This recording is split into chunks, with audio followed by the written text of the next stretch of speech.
pagkikisa ng ating bayan sa Elderly Filipino Week National Celebration, pinangunahan ng ating Municipal Social Welfare and Development Office, Office of the Senior Citizens Affairs at San Mateo Federation of Senior Citizens Association Incorporated ang pagkakaroon ng mga aktibidad na masiglang nilahukan ng ating mga senior citizens mula sa iba't ibang mga samahan sa mga barangay.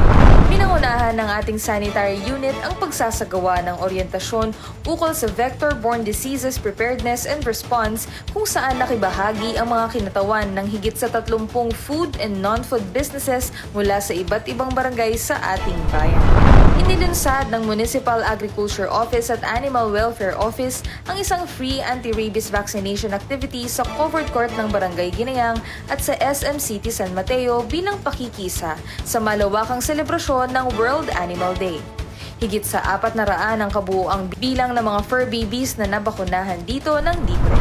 Sa espesyal na araw-laan para sa ating mga magigiting na guro, nagkaroon ng payout para sa mga kaguruan ng ating bayan at pamamahagi ng munting mga regalo mula sa ating pamahalaang bayan. Binisita rin ni Mayor Omi Rivera ang mga guro sa iba't ibang paaralan upang personal na bumati at mangumusta sa kanila. Isinagawa ang isang oryentasyon para sa ating mga public health workers ukol sa monkeypox at sa mga protocol at action plans na kailangan nating buuhin. Pinangunahan ito ng Disaster Risk Reduction and Management for Health Team ng ating Municipal Health Office at ng DOH Regional Epidemiological and Surveillance Unit. Nagkaroon ng capability training ukol sa mental health awareness sa pangunguna ng ating Gender and Development Office at ng Local Council of Women para sa mga guidance counselors ng mga paaralan, VAUSI desk officers ng mga barangay at mga GAD focal persons sa ating bayan. Matapos mailunsad ang Kadiwa P29 program sa Barangay Ginayang noong Setyembre, sunod naman itong isinagawa sa Barangay Ampid Uno nitong Oktubre. Handog nito'y murang bigas para sa lahat ng ating mga kababayan, lalong higit sa mga bahagi ng vulnerableng sektor. Abangan ang pagbubukas ng Kadiwa Store sa inyong mga barangay. Nagtipon ng mga kabataan para sa isang gabi ng kantahan at bahagian ng kaalaman ukol sa kalusugang pangkaisipan sa kumustahan at kantahan. Pagdiriwang ng Mental Health Week, handog ng ating Local Youth Development Office. Nagkaroon dito ng mental health talk, pagtatanghal at open mic session para sa mga kabataang lumuhod. Nagpamalas ng angking talas ng isip ang mga grade 10 students mula sa 10 high school sa ating bayan sa San Mateo Co-op Quiz 2024. Kakatawanin ng mga nagwaging estudyante ang San Mateo sa gaganapin namang Rizal Co-op Quiz 2024. Congratulations at good luck sa ating mga mauhusay na mag-aaral.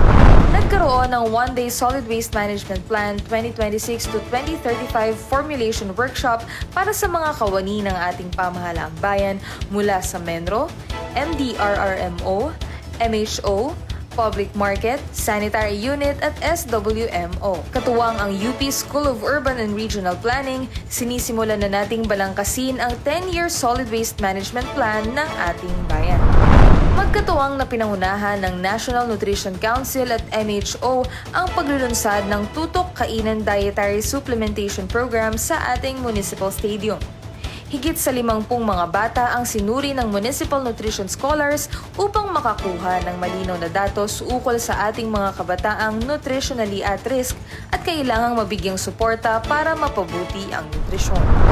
Halos 60 mga imahe ng Birheng Maria ang ipinarada sa ginanap na 17th Grand Marian Procession sa ating bayan.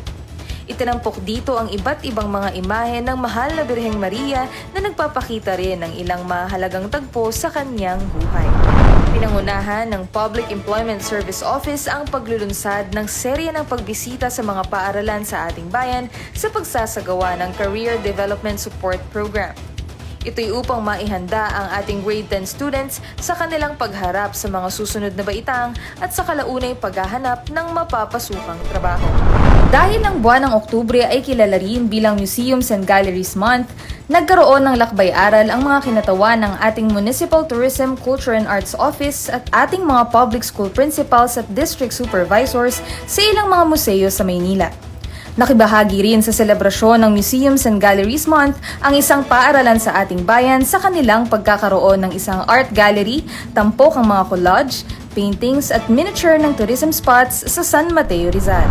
Upang matiyak ang isang maayos at matiwasay na Undas 2024 sa ating bayan, nagkaroon ng activation ng Incident Command System at ang pagtatalaga ng mga kawani ng ating kapulisan, MDRRMO, DPOS at safety personnel ng iba't ibang mga barangay sa iba't ibang staging areas.